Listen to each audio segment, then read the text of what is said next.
क्या आप अपने काम में थकान महसूस करते हैं या आपको अपना काम करने की इच्छा नहीं होती? क्या आपको लगता है कि आपके काम की तारीफ नहीं की जाती? क्या आपको लगता है कि आपका ज़्यादा पहचान पाने के हकदार है? अगर आपका जवाब हाँ है तो ये बुक आपके लिए है। स्वामी विवेकानंद ने आपके कर्म और ड्यूटी से प्यार करना और उस महानता को हासिल कैसे करना है ये सीखेंगे। ये बुक समरी न्यूयॉर्क में स्वामी जी द्वारा दिए गए लेक्चर का कलेक्शन है। स्वामी जी अमेरिका में 2.5 साल बीते जहाँ उनका बहुत स्वागत हुआ। उन्हें बहुत पसंद किया गया। उनके स्टूडेंट ने पैसा इकट्ठा किया ताकि वो एक मकान किराए पर ले सके। वह स्वामी जी रोजाना फ्री में लेक्चर दिया करते थे। इस बुक समरी में उनके द्वारा कर्म योग पर दिया गया हर लेक्चर मौजूद है। इसमें आप काम यानी कर्म और ड्यूटी यानी फर्ज और कर्तव्य के महत्व के बारे में सीखेंगे। आप अपने काम से प्यार करना और बदले में कुछ न मिलने की आशा करने के बारे में सीखेंगे। आप सीखेंगे कि अपने ड्यूटी को कैसे खुशी से स्वीकार करना है और उसे कैसे पूरे दिल से निभाना है। एक इंसान का करैक्टर यानी चरित्र उसके सभी प्रिंसिपल को मिलाकर बनता है, चाहे वो खुश हो या दुख, खुशी हो या दर्द। ये सभी उसके करैक्टर को शेप देते हैं। ये प्रिंसिपल उसे अज्ञानता से ज्ञान की ओर ले जाते हैं। आपका एक्शन के पीछे असली मकसद क्या है? लोग हमेशा किसी खास मकसद के लिए कुछ कर्म करते हैं। कुछ लोग शोहरत पाने के लिए करते हैं, कुछ लोग पावर पाने के लिए करते हैं, कुछ लोग धन दौलत पाने के लिए करते हैं, कुछ लोग स्वर्ग पाने के लिए करते हैं। लेकिन सबसे महान और नेक कर्म क्या होता है? बस काम करना। एग्जाम्पल के लिए कुछ लोग गरीबों की मदद करते हैं और सेवा करते हैं। वो फेमस होने के लिए, अपनी पहचान बनाने के लिए ऐसा नहीं करते। वो सिर्फ इसलिए करते हैं क्योंकि उन्हें भलाई का कर्म करने में विश्वास है। उन्हें ये काम करना अच्छा लगता है। क्या एक आदमी जो काम को काम समझकर करता है उसे कुछ हासिल होता है? हाँ, असल में उसे ही तो सबसे ज़्यादा फायदा होता है। बिना किसी निजी मकसद के किया गया कर्म मन और शरीर और आत्मा के लिए सबसे अच्छा होता है। लेकिन इसे सच में अपनी सोच और जीवन में उतारने के लिए बहुत सेल्फ कंट्रोल की जरूरत होती है। सिर्फ 5 मिनट के लिए बिना सेल्फिश मकसद के काम करके देखिए। ये तो आपको बहुत मुश्किल लगेगा। किसी काम के बदले में कुछ ना मिलने की सोच भी हमें परेशान कर देती है। इसलिए बिना किसी सेल्फिश मकसद के काम करना आपकी असली शक्ति को दिखाता है। 5 मिनट, 5 घंटे, 5 दिन बिना किसी मकसद के काम करना खुद पर सेल्फ कंट्रोल को साबित करती है। ऐसा करने के लिए एक कंट्रोल विल पावर और सेल्फ कंट्रोल की जरूरत होती है। बदले में कुछ मिलने की आशा किए बिना बिना किसी निजी स्वार्थ के ज़्यादा से ज़्यादा काम करने की कोशिश कीजिए। एक महान इंसान बहुत सारे अच्छे काम करता चला जाता है, मानो वो अच्छे कर्मों का बीज बो रहा है। वो हर रोज उसकी देखभाल करता है, लेकिन घंटों उसके पास बैठकर उसके बढ़ने और उसके फलों को हासिल करने की इच्छा नहीं करता। वो बस अपने कामों में लगा रहता है और ज़्यादा अच्छे पौधे लगाता रहता है। अगर आप किसी की मदद करना चाहते हैं तो ये मत सोचिए कि उस इंसान का रिएक्शन क्या होगा। उसके धन्यवाद देने का इंतजाम मत कीजिए। यह आशा मत कीजिए कि वो भी बदले में आपके लिए कुछ करेगा। अगर आप अच्छा कर्म करना चाहते हैं तो बस उस पर कायम रहिए। किसी इनाम के बारे में सोचने की जगह और भी ज़्यादा अच्छे कर्म के बारे में सोचिए। अभी आपके अंदर सिर्फ खुद के लिए काम करने का जोश है, लेकिन समय के साथ प्रैक्टिस करते करते आप बिना किसी स्वार्थ के काम करना सीख जाएंगे। रोज सेल्फ कंट्रोल की प्रैक्टिस कीजिए। ये बहुत जल्दी आपकी हैबिट बन जाएगी और ये हैबिट आपका करैक्टर और संस्कार बन जाएगा। हर एक इंसान खुद के जीवन में अपना अलग रोल और आइडियल और आदर्श होते हैं। कोई किसी पर अपनी सोच का थोप नहीं करता। जो रोल आपको मिला है उसे अच्छी तरह से पूरा करने की कोशिश कीजिए। किसी और की तरह बनने की कोशिश मत कीजिए। आप अपने दिए गए रोल को पूरे मन और अच्छी तरह से निभाकर खुद को सच के और करीब ले जाए। एग्जाम्पल के लिए घर के बड़े को अपने पेरेंट्स, वाइफ, बच्चों और रिश्तेदारों और पड़ोसी की तरह अपनी ड्यूटी अच्छी तरह निभानी चाहिए। उसे अपनी सभी ज़रूरतों को ध्यान रखना चाहिए और उनकी रक्षा करनी चाहिए। ये उसकी ड्यूटी है। एक इंसान को दुनिया को पूरी तरह त्याग देना चाहिए।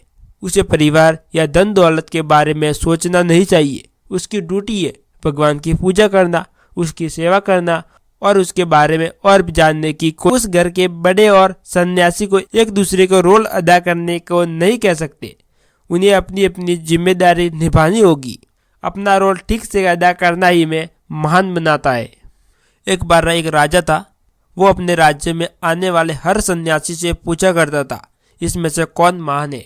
एक सन्यासी जिसने दुनिया को त्याग दिया, वो घर बार संभालने वाला आदमी जो इस समाज में रहकर अपनी हर ड्यूटी को पूरा करता था। कुछ ज्ञानी लोगों ने कहा सन्यासी ज्यादा महान है। राजा ने इसका सबूत मांगा।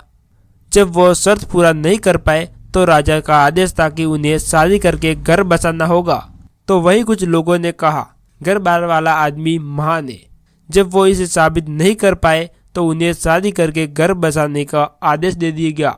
फिर एक कम उम्र वाला सन्यासी आया जिसने कहा कि घर वाला आदमी और सन्यासी दोनों ही महान है, दोनों ही अपनी अपनी जगह महान है। राजा ने कहा साबित करो। उस जवान सन्यासी ने कहा मेरे साथ एक यात्रा पर चलिए ताकि मैं इसे साबित कर सकूं। राजा अपना राज्य और सेवकों को छोड़कर अकेले में यात्रा पर चल पड़े। वो मीलों तक चलते रहे और आखिरी में एक महान राज्य में पहुंचे। उस खूबसूरत राज्य की राजकुमारी के लिए एक अच्छे लड़के की तलाश कर रही थी। वो एक फेवरेट आदमी को ढूंढने के लिए हर रोज समारोह आयोजित करती थी। वो राजकुमारी बहुत सुंदर थी। वो जिसे भी पति के रूप में चुनती उसे समय आने पर उस राज्य का शासन संभालने का सौभाग्य मिलता। बहुत सारे लोग आए लेकिन राजकुमारी को जिसकी तलाश थी वो उसे नहीं मिल रहा था। उसने एक एक कर सबको रिजेक्ट कर दिया। फिर एक दिन उसने एक बहुत रूपवान सन्यासी को देखा। वह सन्यासी उस सुंदर राज्य को एक नज़र देखने के लिए रुका था, लेकिन राजकुमारी को उससे प्यार हो गया। वो अपने राज सिंहासन से उतरकर उसके पास गई और उसके गले में हार डाल दिया, जिसका मतलब है कि उस सन्यासी को अपने पति के रूप में चुन लिया है।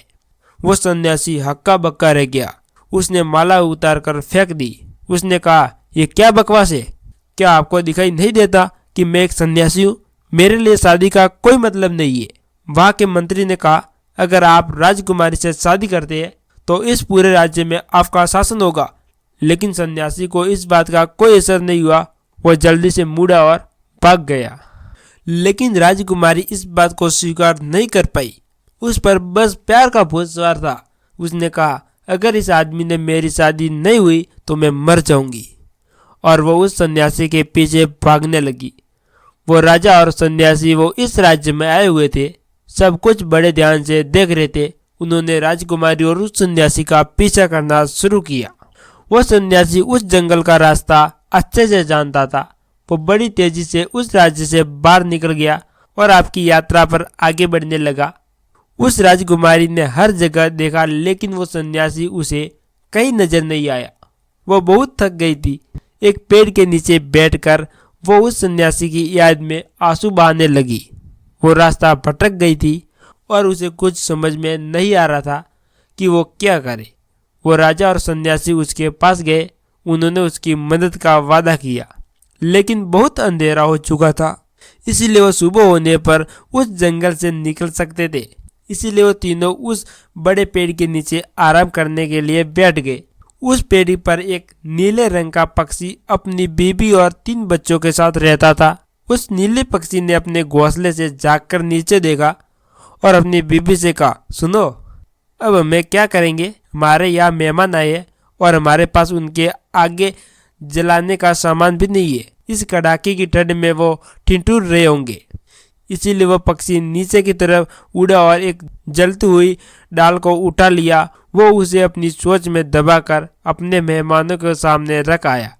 उस तीनों ने उसे और भी डालियां डालकर एक अच्छा बॉन फायर बना लिया। लेकिन अभी भी वो पक्षी चिंतित था।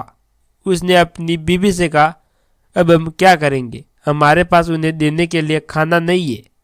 उन्हें बहुत भूख लगी होगी। फिर उसने जो किया आप उसकी कल्पना भी नहीं कर सकते। उसने खुद को ही उसके सामने पेश कर दिया, जो उसे आग में कूद गया।